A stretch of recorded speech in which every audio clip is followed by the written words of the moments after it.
Hello and welcome to the PPS tuning guide.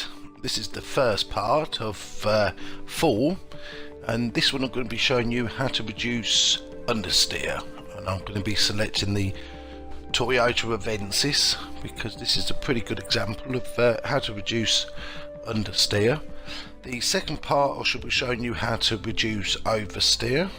The third part I shall be showing you how to build a car. I shall use various examples on that, and then finally the fourth part will be how to do a quick tune for those of you who haven't got much time to spend tuning cars. Now before I begin, I just want to say I certainly don't consider myself an expert tuner, but I've seen some of the tuning guides on the internet, and some of them I personally find just overcomplicated, some contradict each other, and some of them are well, they're a perfect cure for insomnia, I find.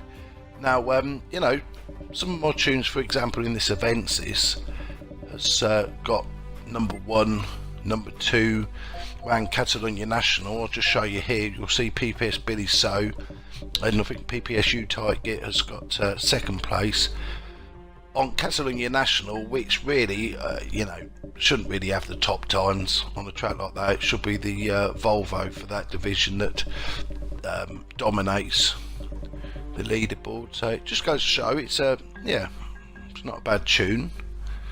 So yeah, as you can see, a 13.3 by Billy So.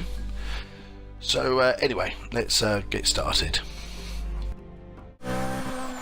Okay, let's start with the tyre pressures. Now I've loaded up Catalonia National in the Avensis in test drive mode, and I'm just getting the car up to speed, because you always have to do a couple of laps to get your tyres up to temperature and the pressures right. So yeah, I think this is, well actually I'm on the 5th lap here, so I don't know what I was doing, but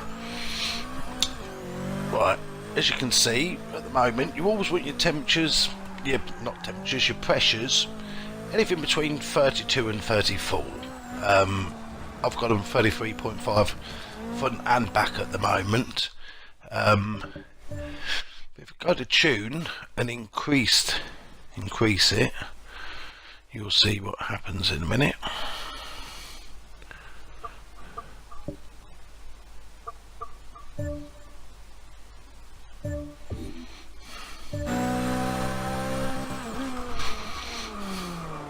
See, now they're starting to increase, and they'll get to about what, 34.1. Now personally speaking, it's a little bit too high for my liking, so I end up reducing it back down to 33.5. but you'll also notice that my front is 0.5 lower at the front than the rear.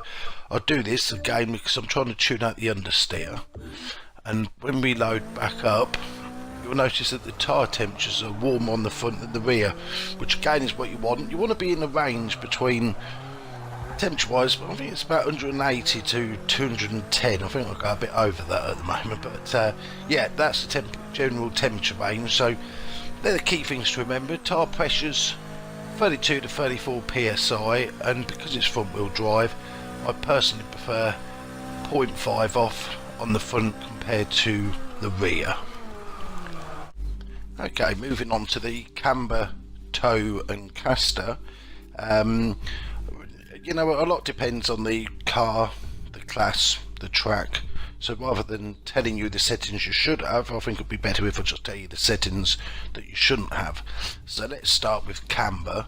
First of all, never ever go too positive. It always wants to be negative. And I also would suggest that the front's always slightly more than the rear. And I would avoid excessive amounts. I mean, you see some YouTube videos where people have got it minus 4.5 and all that, and no, don't do that. If you do that, then you really have to drop the caster down to 3 or 4.0, but like I say, I wouldn't bother.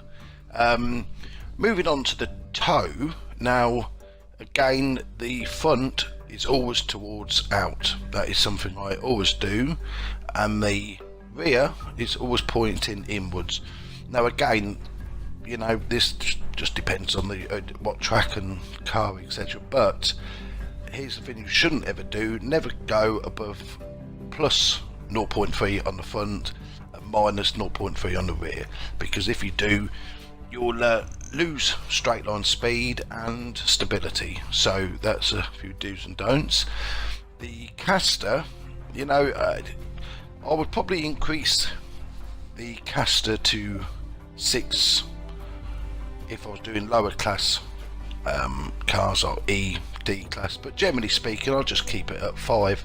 I mean, if you're unsure of these settings and what to do, there is actually a very easy way that you can completely copy somebody's camber settings from a top tune on the leaderboards very easily, which I shall show you how to do in part 4. Now for the anti-roll bars.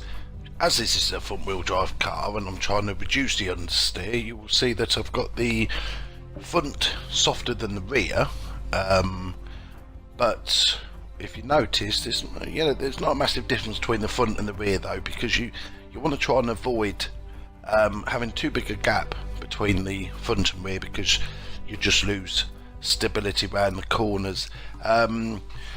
How stiff and soft they are largely depends on the car and track again, you know, and also the types of corners. You know, are you going around a track that's got fast flowing bends, or is it tight bends? So it's something you really need to fiddle with, but the general point is to remove understeer, you always want to have the front softer than the rear to reduce the understeer.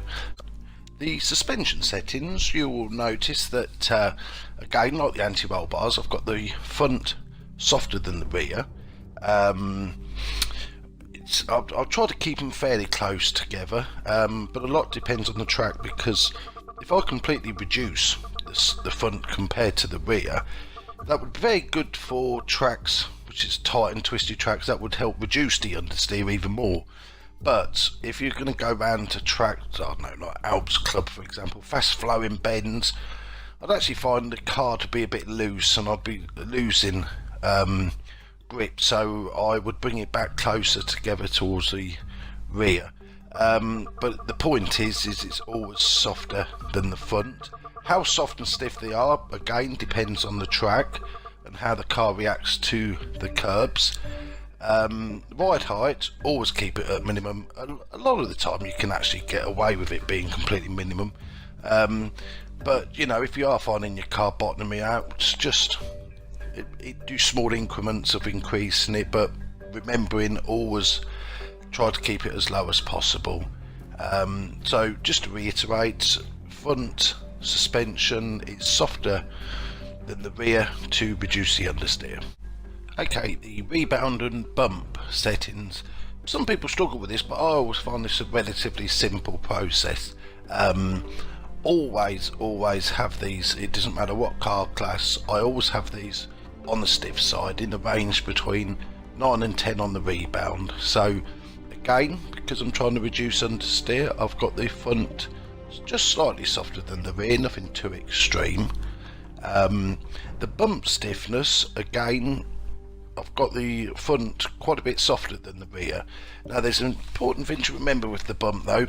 If when braking the car starts bobbing up and down, there's a particular section around Bugatti circuit in one of the chicanes towards the end, and sometimes, you know, when you brake it's almost as though you've got beach balls on your front tyres.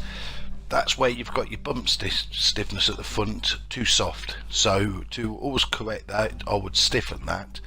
But generally speaking, lower the better, because you're getting rid of the understeer. So yeah, that's, in my opinion, is the perfect settings for this car. The downforce settings, well, this is very straightforward, because on a front wheel drive car you will always have it maximum at the front and 0 at the rear. Simple reason really, you're getting maximum grip on the front and you get the added bonus of more straight line speed and acceleration with no downforce on the rear. Of course, when it comes to rear wheel drive cars, the downforce settings are nowhere near as straightforward, but I shall explain that in part 2. Okay, with regards with the braking, purely down to personal preference. I don't think there's a right or wrong here. I prefer 48% on the rear, whereas some of my friends in a front wheel drive car, they prefer some towards the front. There's no right or wrong, just personal preference. The differential, front wheel drive car, I always have it at 100 and 0. Very straightforward. It doesn't matter what car, track, front wheel drive, and this is what you want. A bit like the downforce, so when it comes to rear wheel drive cars, it's not quite as straightforward as this. Well, that's the end of my first part of the tuning guide. I haven't touched on the gearing yet because I'm going to be leaving that to part 4. In the meantime, I thought I might as well finish off this video and show you the replay of PPS Billy So getting number 1 in the division of touring cars around Catalonia National. So, hope you enjoy this, and I shall see you in part 2.